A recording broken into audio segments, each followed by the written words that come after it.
Iran के राष्ट्रपति इब्राहिम रईसी का यूं अचानक दुनिया को अलविदा कह देना किसी को रास नहीं आ रहा।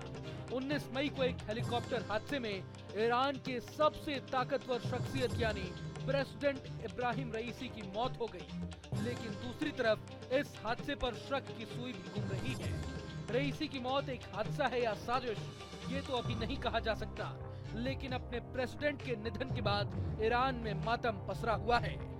ईरान पूरी दुनिया को हिलाकर रख देने की बात ही कर रहा है, तो वहीं दूसरी तरफ भारत समेत कई देशों ने ईरानी राष्ट्रपति के निधन पर शोक जताया है।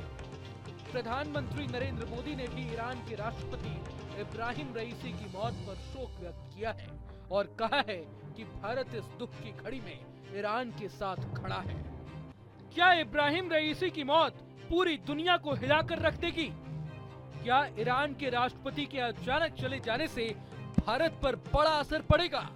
और सबसे बड़ा सवाल तो ये कि रईसी की मौत से ग्लोबल मार्केट समेत कच्चे तेल और सोने की कीमतों में कितना बड़ा उछाल आ सकता है। अब ये बात तो साफ है कि भारत समेत तमाम एशियाई देशों के लिए रईसी का चले जाना एक बड़ा झटका है। लेकिन यहाँ सवाल ये भी उठता है कि क्या इब्राहिम रईसी की मौत का असर भारत ईरान के संबंधों पर भी पड़ सकता है। हालांकि इब्राहिम रईसी को एक कट्टरपंथी नेता के रूप में जाना जाता है, लेकिन 2021 में ईरान के राष्ट्रपति बनने के बाद भारत के साथ उनका संबंध काफी अच्छा रहा है। हाल ही में ईरान ने भारत के साथ चाबहार पोर्ट के लिए 10 साल की डील भी की है। इस डील के लिए भारत साल 2023 से ही प्रयास में जुटा हुआ था, लेकिन रईसी के राष्ट्रपति बनने के बाद भारत अपनी कोशिशों में कामयाब हो पाया और इंडिया को चाबहार के संचालन का अधिकार अगले 10 सालों के लिए मिल गया।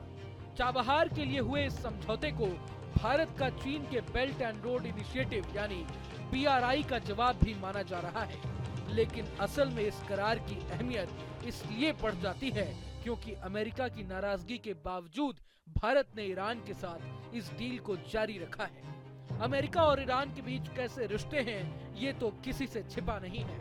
यही वजह है कि अमेरिका इस डील को कभी नहीं होने देना चाहता था।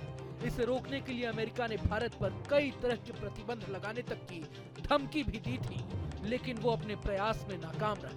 यहाँ गौर करने वाली बात यह है कि भारत ईरान संबंधों को और मजबूती देने के लिए रईसी अगले महीने भारत भी आने वाले थे, लेकिन भारत दौरे से पहले ही उनकी मौत हो गई। रईसी के बाद अब दोनों देशों के बीच संबंध किस दिशा में जाएंगे ये देखने वाली बात होगी।